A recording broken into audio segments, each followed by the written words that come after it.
Hey everybody, what's going on? Welcome to another very special, very quiet episode of Lawns TV that I'm recording because I waited too long to do it, and now Danielle is asleep, so I have to keep it down. I sometimes wait. If she gets home and I haven't recorded one, I will sometimes wait until she goes to bed because I feel weird talking into my computer while she's sitting right over there, and I feel like then it adds like a layer of, I'm not going to say exactly what I normally would say because I'm sort of performing for her, even though she's not listening to anything I'm saying. She's busy over there. But, it's like this other weird thing I then have to think about while I'm doing it, so I don't like to do it. So then I wait, but then it means I have to keep my voice down, which is going to be extra weird because it's raining intermittently outside, so the noise there, I'm going to have to like calibrate. It's a whole thing. It's surprisingly hard to do what I do. You don't know what goes into all this, okay? Seems like just some jackass talking into an eyesight camera, which it is, but there's a whole 10 minutes of preparation before I push play or record. See? I can't push play. I have to push record. It's a whole series of buttons that goes into this. It's not as easy as it looks.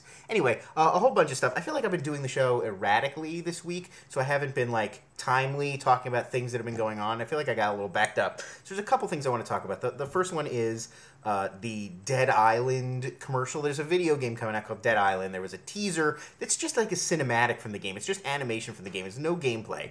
And it's created, a fairly ridiculous level of buzz. I was trying to think of the last time, a video game trailer, maybe Wrath of the Lich King, when that first came out. That trailer was everywhere for a few days. But this is probably even bigger than that in terms of how it's just totally ubiquitous on the internet. Everybody is praising it.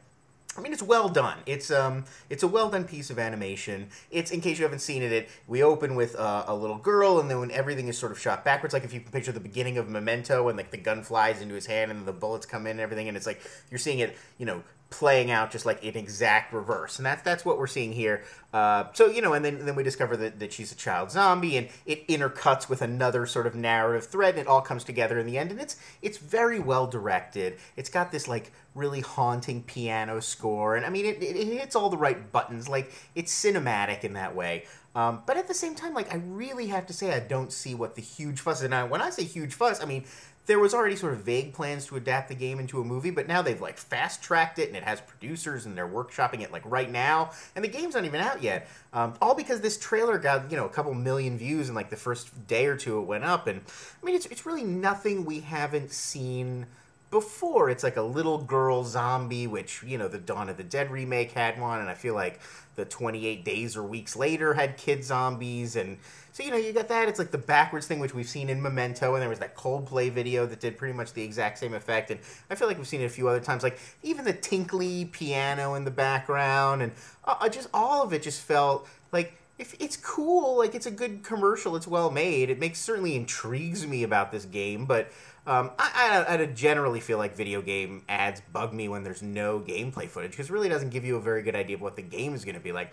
Every game has really pretty cutscenes. It really doesn't tell me that much anyway. So even as an advertisement for the game, I'm not sure it's great, but I just don't see why everybody's going so crazy. It just makes me feel like we're in the midst of the zombie bubble. There's just so much over-the-top enthusiasm for just zombie things as a genre that crummy stuff is going to start to get through.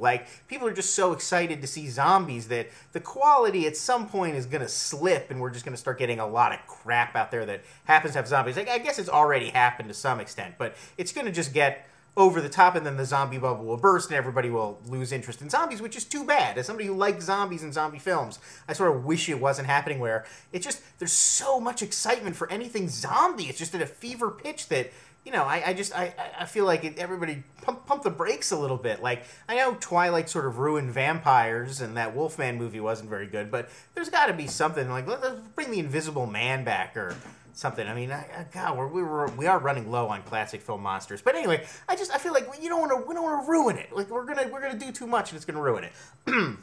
The next thing I want to talk about, the new Felicia Day web series. It's based on the Dragon Age game, which I never played. There's a sequel coming out soon.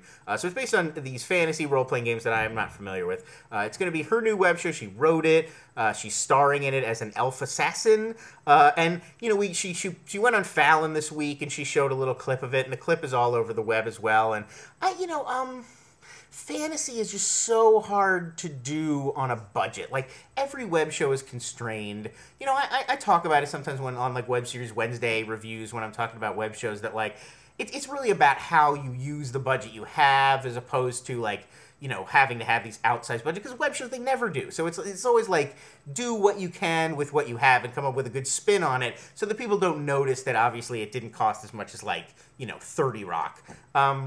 But it's fantasy. I just don't know if that's going to work with fantasy. And it does, looking from the little clips you can see. And obviously, it's too little to really judge. So I'm not saying, like, I know the show is going to be good or bad. But just from the clips you saw, like, you can see that it is constrained by budget. And that there are things, obviously, they can't do. And it is a little like they went to the woods behind somebody's house and shot. Like, you know, it just has that homemade sort of look, which I don't think is what they're going for.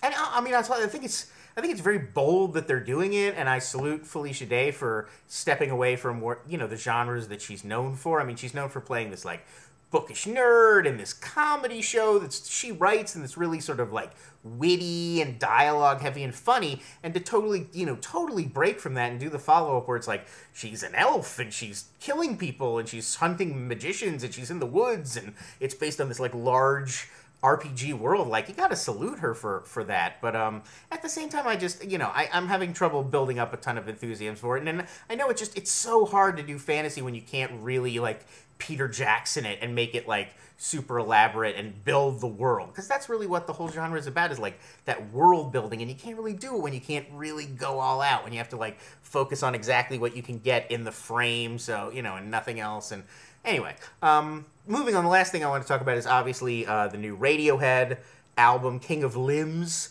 debuted today. It was supposed to debut tomorrow, and then they were just like, screw it, one day earlier. And I love the phase of Radiohead's career that they're at now, where they're just they're completely over it. They're like, if you don't like us, if you're an old fan and you're not into what we're doing anymore, this isn't product placement, but I'm just parched, so I'm going to take a sip. Delicious.